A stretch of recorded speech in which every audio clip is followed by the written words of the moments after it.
Welcome to The Muslim Viewpoint, a new podcast series powered by American Muslim Today, a groundbreaking nonprofit digital newspaper which champions civic engagement.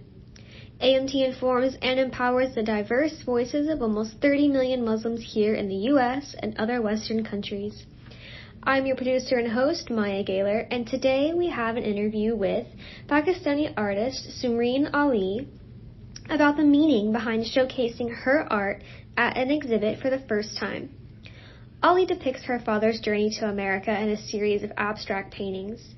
As a career architect, she explains her passion for art. Commissions for quite some time, but this is my first gallery exhibition in a gallery.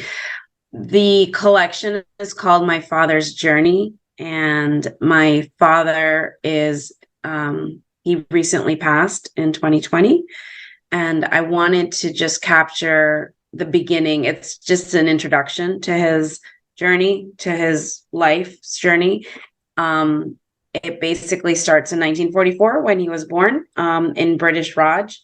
It starts in Delhi, and it starts where before the partition happened in Delhi, and instead of trying to the first painting basically captures like that movement, and the first painting is supposed to capture that migration and then the birth of a new nation. And they were Muslim, and they chose Pakistan. They chose to go to Pakistan. I know a lot of Muslims did not choose to go to Pakistan, but my grandfather had chosen to go to Pakistan, and he was 3 when he migrated with the 10 million people. It's the largest migration still to this date to go, and they were in a train and they moved over to Karachi, Pakistan. And so the first painting, people always show the partition as like this dark time or like this bloody time, and it was bloody, but the first painting shows it a little more light,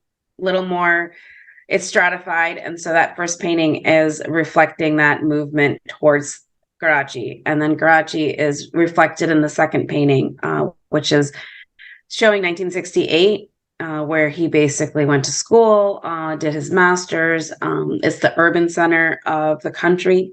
Karachi, Pakistan is the urban center. And that's where he basically established, his personality. And it's got the water and the ocean, and it's the financial district, and it's called the City of Lights, and it's, the Paris of the subcontinent. And then the third piece goes into where he migrated to Canada, and that's where the immigration piece of, and I mean, it's immigration throughout. Like the whole collection is immigration, and we all are migrants of the world. Like if you think about it, my grandparents, even before that, like we're Sayyid. So like we came, like we're the Muslims, and like we're the Mughals that came to the subcontinent from, we're like I think my grandfather, like there were parts of the Mongols that came to the subcontinent, or we came in from Iran and like came into India, into that area. And then like, so there's always this movement regardless of where you would say. So he then, so my dad then himself like migrated to Toronto. And that was a stepping stone. He was only there for 3 years because, the immigration laws had changed in Toronto.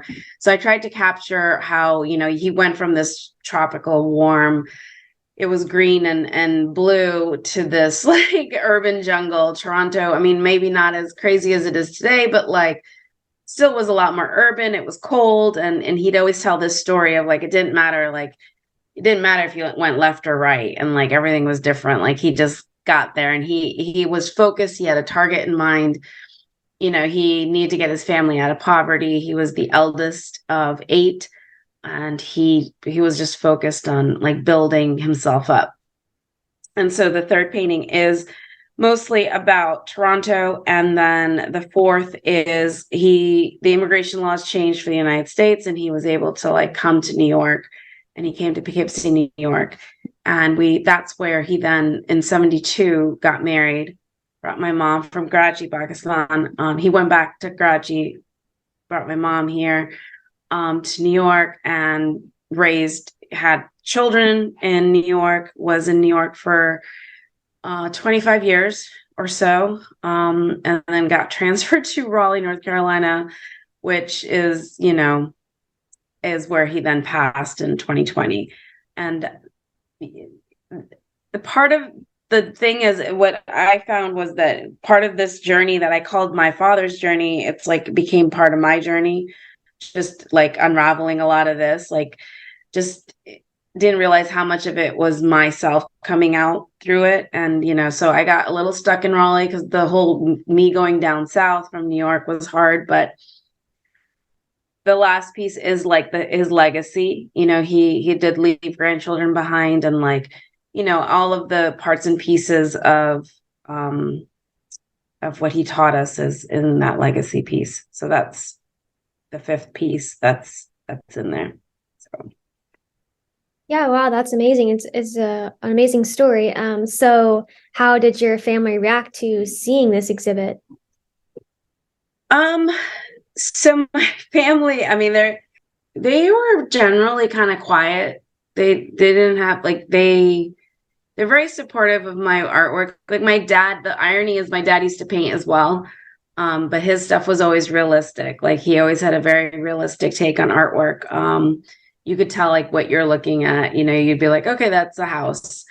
Mine is extremely abstract. And so he and I would always just argue back and forth about like, he's like, well, what am I looking at? And I'm like, well, your blues are wrong. And, I mean, in terms of for my family, like my family now, my sister-in-law was very supportive. Like my mom's, they're supportive of it. And, I think they got stuck on Toronto. Like we all got stuck on Toronto because I think we didn't really understand or experience it.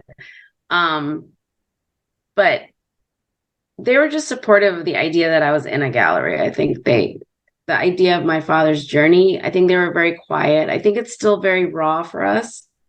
3 years in, we actually don't discuss like, now that you're saying it, I'm not even sure if we don't really talk about our feelings, or we don't express ourselves enough, especially as Muslims, or as, it's just something that you don't talk about. It's an abstraction, actually. It's the truth is it's an abstraction, and that's just how we all are. We don't really express ourselves. Right. That's an interesting point, and I kind of want to touch more on that later in a broader sense. But really, I want to ask you about, you as you mentioned, your art is abstract, and to me, honestly, I love art personally, and I do love abstract art. I don't know what it is. I like doing abstract art, honestly, myself. So just tell me about that process, what that's like for you, why you're so drawn to this type of medium. So for me, I don't know, something about the realistic art. I mean, I started in doing realistic, so I am an architect by profession. And so, I mean, I draw stuff I have to build buildings, right? And I'm on the commercial side, but doing layering of colors and just evoking emotion, I think just being more cerebral, or giving yourself that, allowing yourself to, I don't know, I'm allowing yourself to be a little more creative in what you see, or I like my stuff to have, I'm trying to look at one of my paintings here, just show you motion through it, or to see what you have your eye move with the painting and not just get stuck or be static. For me to look at a painting, I've always used to always go into a museum and look at how a brushstroke was put on. Even if it was a realistic painting, I always wanted to understand the brushstroke. I always wanted, and that's what postmodern art is. It's all about movement. And so for me, movement has always been more exciting. That's what's more dynamic for me. And abstract art, and especially postmodern abstract art, is layering. And even in architecture and design school, I used to always just layer my designs.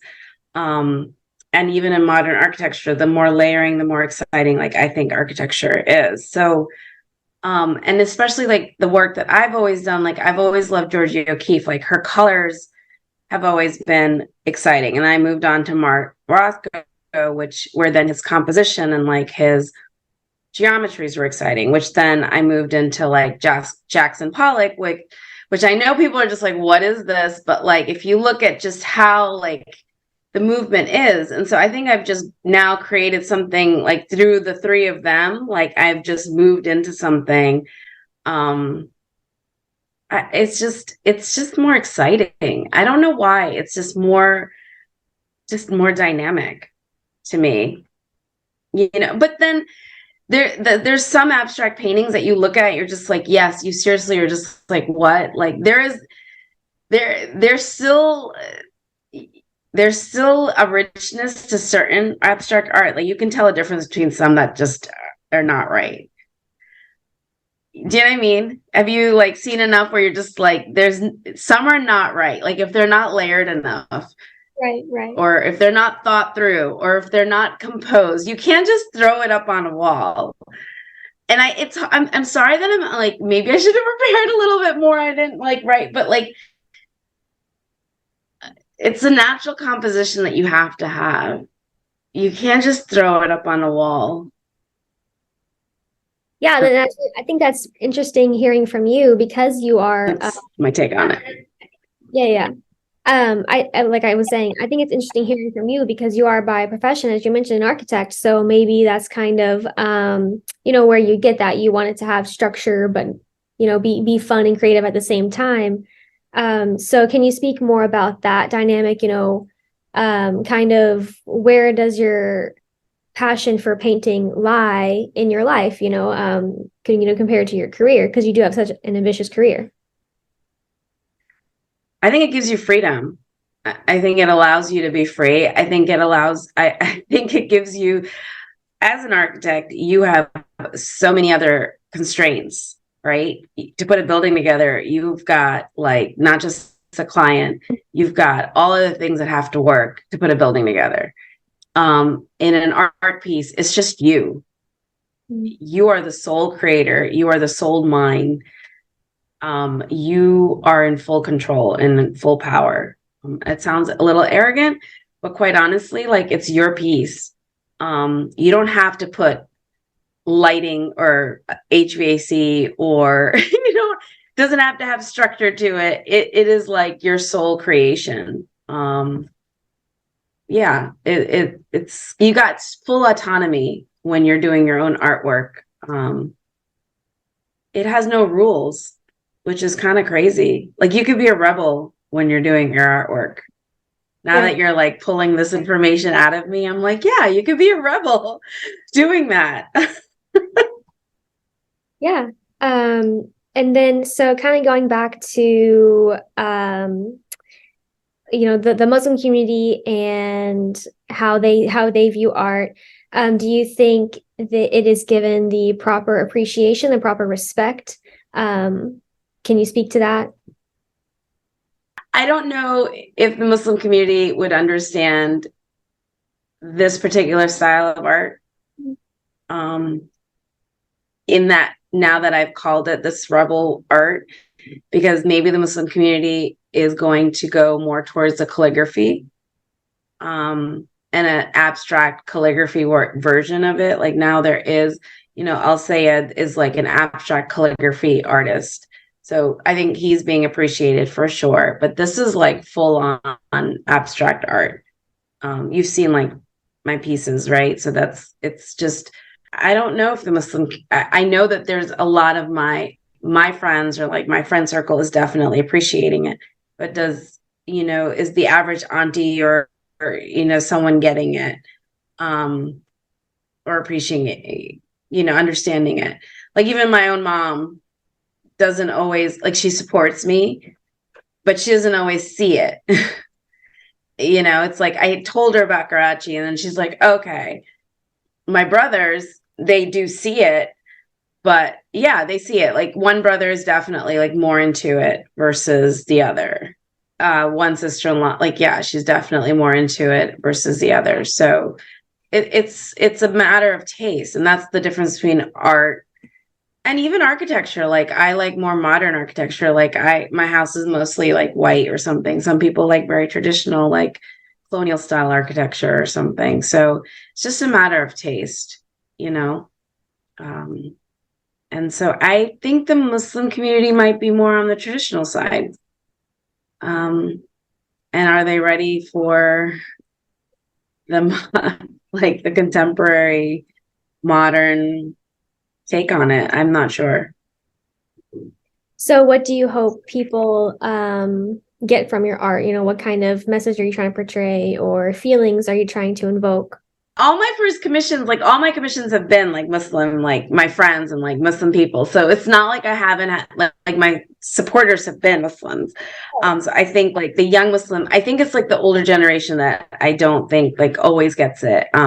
They always like are trying to find something, like what can they relate back to it? Like they're always trying to look for something in it. And I don't feel like you always need to look for something in it. I think you just have to, I want them to just to have a feeling, like it just needs to like evoke an emotion from it, like, you know, have some sort of joy from it, you know, like be I I've had like the patrons who've bought my pieces, I want them to be able to just look at it and just get lost in my work. And because I can literally stare at it and I always find something new in it, or I always look at something and I get lost into like a stroke, like into a piece of like I enjoy like how so I don't use brushes. I use palette knife, and I recently have been using Hanes men's undershirts. I know. And like I use like different types of tools to like create like the texture just to get it right. Like sometimes a brush doesn't really do what I need. Like I don't know, that's just my style. So I started out with like doing the palette knife, like ever since I started selling. Like as a child, I of course used a brush, and like as you grow and start developing, like you start using other stuff. And I'm experimenting with different things, but yeah, but like I enjoy looking at how the texture is coming out with like the different type of materials. So I would want people to like enjoy that, and not be so literal, because I think we all live, like I want you to fantasize about the colors and fantasize about what's happening Right. in the painting. Yeah. Yeah, I think that's beautiful. That's why I love art. Yeah, thank you for that. And then, so what do you hope for your art in the future? Do you want to continue doing exhibits? You know, are you going to try to? Yeah, I definitely want to be doing more exhibits. I do want to have more sales for sure. But it doesn't need to be merchandised. It doesn't need to go full on commercial. I really would love to get into like the Aga Khan Museum. I mean, he is a supporter of architecture as well, and an architect, and me, you know, growing into that. You know, and honestly, I'd love to like be in the MoMA or something. You know, I know that sounds really ambitious, but there was something really special to be on a white wall. You know, I've had I think over 50 commissions, but that one piece that I came up with, the last piece, the legacy piece that I did out of like, you know, it's been really hard losing dad. It's losing a parent. Nobody will tell you, and I'll tell you, it has been the worst thing in your life. It is. I don't think anyone prepares you. You can't be prepared, even if I were to tell you, and God forbid, like I want you, you know, hold on to your parents as close as possible. But it has been the worst experience of my life. And I've been through a lot of other stuff, and losing him has been just the worst thing. And the last piece that I did was the last piece that's in the exhibit was the first piece I did. And I called it Legacy, and it's got the dark background with these swirls, and which are bright neon pink with and you know, a friend of mine called it she's you know, she thinks I'm she's like, you were that baby girl. And I'm the oldest out of the three of us, and he's like embracing you. And, then there's like these darker red strokes coming out, and that you're fighting like growing up, and, you're fighting like and I mean, he left his children like, I'm well into my 40s, and he left his children very well established. So it's not like he just, he was done, like his job was done. But I forget where I was going with that. But basically, the idea of putting it in a museum or putting it on a white, like it meant something more than selling. When I finished that piece, which was, and I paint very dark into the middle of the night. Like that's just a very old design school habit of like painting until 2 a.m. And I was like, I just want this on a white wall, not just in a living room. So there's something special about that. Thank you for joining us this week. Be sure to follow us on Instagram, Twitter, and TikTok at American Muslim Today. If you'd like to read more about this story and access more digital content, feel free to check out our website, AmericanMuslimToday.com. We'll see you next week on The Muslim Viewpoint.